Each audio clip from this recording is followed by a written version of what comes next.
Start करने से पहले बोलना चाहूँगा कि जो चैनल पे नए हैं प्लीज़ चैनल को सब्सक्राइब कर लीजिए। और एपिसोड की स्टार्टिंग में हम लोग देखते हैं कि लैंड ऑफ वैली के फ्यूडल लॉर्ड विक्टर की रिसर्च लैब में उसकी इंस्पेक्शन के लिए जा रहे होते हैं। तो विक्टर अपनी असिस्टेंट्स के साथ में उनका भारी वेलकम करने के लिए तैयार खड़ा होता है और बोलता है कि मैं आपके लिए काफ़ी ज़्यादा शुक्रगुजार हूँ कि आप हमारी रिसर्च लैब में आए। वहीं दूसरी तरफ हम लोग देखते हैं कि बोल्टो और शारदा भी लैंड ऑफ वैली के अंदर पहुंच रहे होते हैं। तो वो एलिवेटर के अंदर बैठने ही वाले होते हैं, तभी शारदा बोल्टो से बोलते हैं कि कोनामारू सेंसेई अपने मिशन के बीच में होंगे ना, मैं सोच रही हूँ कि वो क्या कर रहे होंगे। तो बोल्टो बोलता है उनकी चिंता करने की तुम्हें जरूरत नहीं है, हमारा बिजनेस नहीं है, वो अपने काम से काम रखेंगे।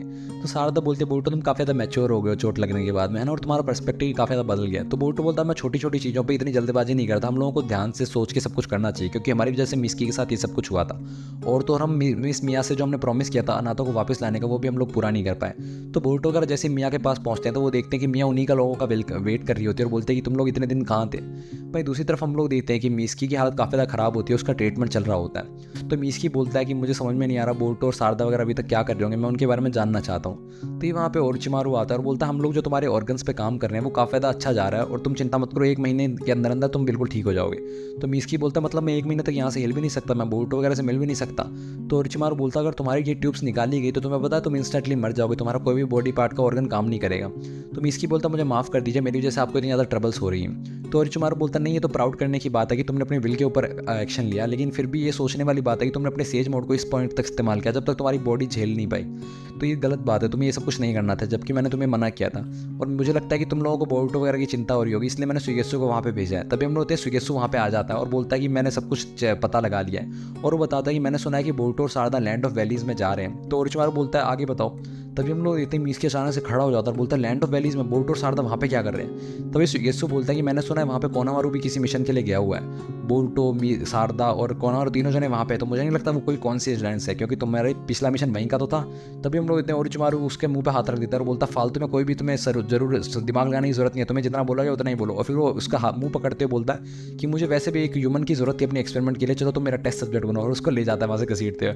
वहीं दूसरी तरफ हम लोग देखते हैं कि मिस्की अपनी ट्यूब्स निकालने लगता है और बोलता है कि मुझे जाना होगा बोल्टो की मदद करने के लिए। तो एडल्ट मिस्की उसको रोक लेता है और बोलता है तुम समझ में आ रहा है तुम क्या कर रहे हो, तुम्हारी जान जा सकती है मिस्की। तो मिस्की बोलता है अगर आप मुझे रोकने की कोशिश करोगे तो मैं आपसे ही फाइट करूंगा, मैं टीम 7 का हिस्सा हूँ, मैं उन लोगों को अकेले नहीं जाने दे सकता, वो मेरे दोस्त हैं और ये सब कुछ वो लोग मेरे लिए कर रहे हैं। तभी हम लोग देते हैं एडल्ट मिस्की एक इंजेक्शन का इस्तेमाल करता है, क्योंकि उसको पता था कि वो मिस्की को रोक नहीं पाएगा और मिस्की वहाँ पे बेहोश हो जाता है। वहीं दूसरी तरफ हम लोग देखते हैं कि विक्टर अपने फ्यूडल लॉर्ड से बोलता है कि हम लोग काफ़ी ज़्यादा ग्रेटफुल हैं कि आप हमारी रिसर्च फैसिलिटी में आए। तो फ्यूडल लॉर्ड उनको बोलता है कि हिडन लीफ विलेज वाले तुम्हारे ऊपर काफ़ी ज़्यादा आरोप लगा रहे हैं कि तुमने उनके हाशिरामा सेल्स को चुराया और उनके ऊपर इलीगल इन्वेस्टिगेशंस कर रहे हो, एक्सपेरिमेंट्स कर रहे हो। मैं उनको वो बार बार ये चाहते हैं कि उनको अलाउ किया जाए तुम्हारी रिसर्च लैब में इन्वेस्टिगेशन करने के लिए। तो हम लोग विक्टर बोलता है कि जो ग्रेट नेशन है वो हमसे जलते हैं, क्योंकि हम लोग इतनी ज़्यादा बढ़िया डिस्कवरीज वगैरह कर रहे हैं। तो फ्यूडल लॉर्ड बोलता है हाँ मैंने उनको बोल दिया कि हमारा ये इंटरनल अफेयर है तो हम लोग खुद ही संभाल लेंगे। तो विक्टर बोलता है मैं आपका शुक्रगुजार हूँ कि आप हर बार हमारी साइड लेते हो और हम लोगों को लीफ विलेज वगैरह से बचाते हैं, बड़े बड़े ग्रेट नेशन से। तो फ्यूडल लॉर्ड बोलता है क्योंकि तुम इतनी अच्छी अच्छी रिसर्च करते हो, इतनी नई नई डिस्कवरीज करते हो, तो बचाना तो है ही। और फिर बोलता है कि ऐसी सिचुएशंस के अंदर ही तो मुझे मौका मिलता है तुम्हारी रिसर्च लैब में आने का और तुम्हारे नए नए एक्सपेरिमेंट्स देखने का। तो विक्टर बोलता है वैसे मैं पर्सनली बहुत ज़्यादा खुश हूँ, मैं भी चाहता था कि मैं आपको सारे एक्सपेरिमेंट दिखाऊं। वैसे इस लिफ्ट के आगे जो भी चीज़ें हैं वो सारी ऑथोराइज पर्सन को ही पता है, इसलिए मैं आपको वहाँ पे ले जाने के लिए काफ़ी ज़्यादा उत्सुक हूँ। फिर हम लोग देखते हैं विक्टर बोलता है कि मैं आगे जा रहा हूँ और लेबोरेटरी में आपके जाने के लिए सामान प्रिपेयर कर रहा हूँ, तब तक आप मेरी असिस्टेंट के साथ जाइए जो कि आपको कुछ ट्रीटमेंट्स के जरिए गुजारेगी। तो हम लोग देखते हैं उसकी जो असिस्टेंट होती है वो विक्टर फ्यूडल लॉर्ड को एक अजीब से रूम में ले जाती है जहाँ बहुत तेज हवा चलती है और उसके सारे जो डस्ट पार्टिकल्स होते हैं वो हटने लग जाते हैं। फिर वहाँ पे एक अजीब सी नीले कलर की लाइट आती है, तो असिस्टेंट बोलती है लाइट आपके सारे माइक्रो ऑर्गेनिजम्स को मार देगी। फिर हम लोग देखते हैं वो लोग लिफ्ट से नीचे आ जाते हैं, बोलते हैं अंडरग्राउंड फैसिलिटी में विक्टर आपका इंतजार कर रहे होंगे। वहीं दूसरी तरफ हम लोगों को दिखाया जाता है कि मिया को सिर्फ एक पॉकेट दी जाती है अनाथों की, और मिया बोलते हैं मुझे सिर्फ एक पॉकेट दी गई है और मुझे बताया गया कि अनाथों के ऊपर अटैक किया था कुछ लोगों ने जो कि उसकी रिसर्च के पीछे थे और उन्होंने अनाथों को मार दिया, लेकिन तुम बोल रहे हो कि तुमने अनाथों को देखा है और वो जिंदा है, तो मुझे उसके बारे में कुछ ना कुछ करना होगा। तभी हम लोग देखते हैं बोल्टो उसको रिंग निकाल के देता है और बोलता है कि अनाथों का लॉकेट है, जब अनाथों से और मैं फाइट कर रहा था तभी अनाथों के पास ये रिंग थी। तो बोल्टो बोलता है कि विक्टर की कंपनी कुछ तो टेरिबल रिसर्च कर रही है जिसके अंदर अनाथों भी शामिल थे, वो भी उस रिसर्च टीम का हिस्सा थे। तो अगर मियाँ बोलते जब भी मैं उससे उसकी रिसर्च के बारे में कुछ बोलती थी तो वो मुझे कुछ भी नहीं बताता था। तो बोल्टो बोलता है मुझे लगता है विक्टर सच छुपा रहा है अपनी सिर्फ अपने आप को बचाने के लिए। तो वहीं दूसरी तरफ हम लोग देखते हैं विक्टर फ्यूडल लॉर्ड से बोलता है कि यहाँ पे जो भी होने वाला है वो एकदम सीक्रेट है।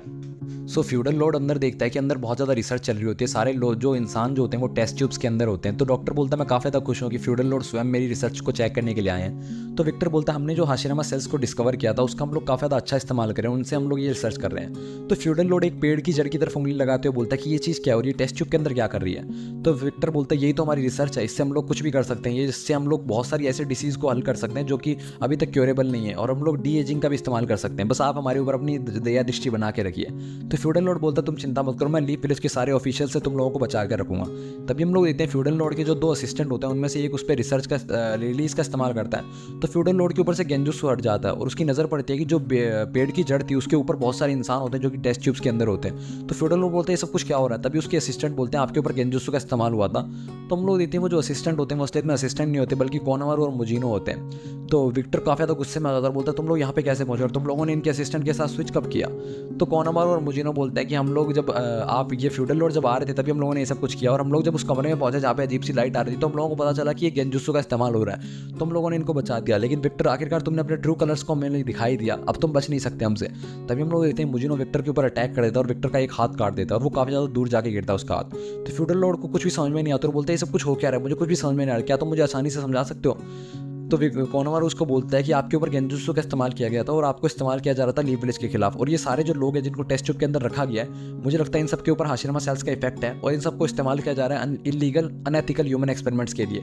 तो इसलिए हम लोग विक्टर के ऊपर केस करना चाहते हैं और हम लोग चाहते हैं, और मैं माफ़ी मांगना चाहूँगा कि मैंने आपके गार्ड्स को बंदी बनाया ताकि हम लोग उनकी शक्ल ले सकें, लेकिन मैं आपको अश्योर करता हूँ कि वो बिल्कुल ठीक है। तो फ्यूडल लॉर्ड बोलता है लेकिन मैं कभी विक्टर के सच्चे इरादे जान ही नहीं पाया। तो कोनामारू बोलता है कि लीफ विलेज आपके साथ है, हम लोगों का काम सिर्फ यही है कि हम लोगों को हाशिरामा सेल्स को वापस लेके जाना है। तो फ्यूडल लॉर्ड बोलता है अब तो मैं इसमें कुछ भी नहीं कर सकता, आपको जो ले जाना वो आप ले जा सकते हो। तभी मुजीनो की नज़र पड़ती है कि जो विक्टर का जो हाथ होता है वो अपने आप ही चल रहा होता है और वो एक मशीन पर जाके बटन दबा देता है। तो विक्टर अपने हाथ को वापस बुला लेता है और उसका हाथ उसके पास आके वापस जुड़ जाता है और विक्टर हंसने लग जाता है। फिर उसके बाद हम लोग देखते हैं वो मुजीनो के ऊपर अपने विंड स्टाइल से अटैक कर देता है जिससे मुजीनो काफ़ी ज़्यादा दूर जाके गिरता है। और हम लोग देखते हैं उसके पीछे जो पेड़ की जड़ होती है बटन दबते ही वो हिलने लग जाती है और विक्टर बोलता है वो हमारा मिशन जो कंप्लीट होने ही वाला है। तभी हम लोग देखते हैं वहाँ पे बहुत सारे विक्टर के एम्प्लॉइज आ जाते हैं जिनकी शक्ल अजीब सी होती है, जिनकी शक्ल पे कोई एक्सप्रेशन नहीं होता, वो कोनामारू और मुजीनो पर अटैक करने लग जाते हैं। तो विक्टर बोलता है तुम्हारे अननेसेसरी इंटरफेरेंस के कारण मुझे अपने प्लान को जल्दी करना पड़ेगा। और हम लोग देखते हैं वो जो पेड़ की जड़ होती है वो उस टेस्ट ट्यूब में से बाहर आने लग जाती है और वो हर तरफ फैलने लग जाती है। तो कोनामारू अपने फायर स्टाइल फायर बम जुस्सू का इस्तेमाल करता है और उस जड़ को जलाने की कोशिश करता है, लेकिन वो फिर भी हम लोग देखते हैं वो जो जड़ होती है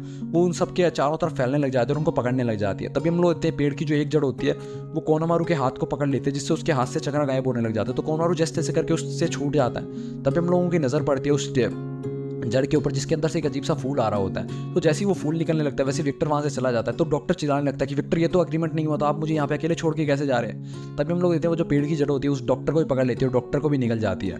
तो विक्टर बोलता है कि नरिशमेंट चाहिए इस पेड़ को ग्रो होने के लिए, तो मैं तुमको अपने साथ नहीं ले जा सकता। और वो अपनी असिस्टेंट से पूछता है बाकी नरिशमेंट कहाँ पे है। तो असिस्टेंट बोलते हैं हमने सारी नरिशमेंट को एक जगह पे इकट्ठा करके रखा हुआ है, और नरिशमेंट से उसका मतलब था उसके एम्प्लॉयज़ जिसको कि उसने एक मेन हॉल के अंदर इकट्ठा करके रखा होता है उस पेड़ को खिलाने के लिए सिर्फ। तो हम लोग देखते हैं यहाँ पे कोनामारू और मुजीनो फ्यूडल लॉर्ड्स को प्रोटेक्ट करने लगते हैं उन पेड़ की जड़ों से। और तभी कोनामारू मुजीनो से बोलता है तुम्हें अपना ध्यान रखना होगा क्योंकि ये जो जड़ें हैं वो तुम्हारा चक्रा एब्जॉर्ब कर लेंगी एक बार उन्होंने अगर तुम्हें पकड़ा तो। भाई दूसरी तरफ हम लोग देखते हैं मिया को जब ये पता चलता है कि अनातो जिंदा है तो वो विक्टर को देखने के लिए जाने लगती है। तो सारदा उसको मना कर देते हैं कि तुम विक्टर के पास नहीं जा सकते, वो काफ़ी ज़्यादा डेंजरस है, वो तुम्हारे साथ कुछ भी कर सकता है। तो मिया बोलती है अनातो भी जिंदा हो सकता है, मुझे उसको पता लगाना होगा, मैं अपने हस्बैंड को ऐसे ही नहीं छोड़ सकते, मुझे उनको ढूंढना होगा। तो बोरुटो बोलता है मुझे बिग ब्रो कोनामारू पर मुजीनो पे भरोसा है, आप चिंता मत करो, वो कुछ ना कुछ कर ही लेंगे। तभी उनको अर्थक्वेक की आवाज़ सुनाई देती है तो बोलते हैं सब कुछ हो क्या रहा है। तो जब वो वेक्टर की फैक्ट्री की तरफ देखते हैं तो उनको लगता है वहीं पे कुछ ना कुछ गड़बड़ है। तो बोरुटो बोलता है मुझे बिग ब्रो की और मुजीनो की चिंता हो रही है, हम लोगों को वहाँ जाना चाहिए। तो सारदा बोलते हैं हाँ तुम सही कह रहे हो। तो बोरुटो मिया से बोलता है कि प्लीज़ आप किसी सेफ जगह पे चले जाइए क्योंकि यहाँ पे रहना आपके लिए खतरनाक होगा। तभी हम लोगों को दिखाया जाता है कि वो जो पेड़ की जड़ थी उस पर जो फूल लगा था वो खिलने लग जाता है। इसी के साथ एपिसोड खत्म हो जाता है। अगले एपिसोड के लिए बने नहीं हमारे साथ, तब तक के लिए बाय बाय।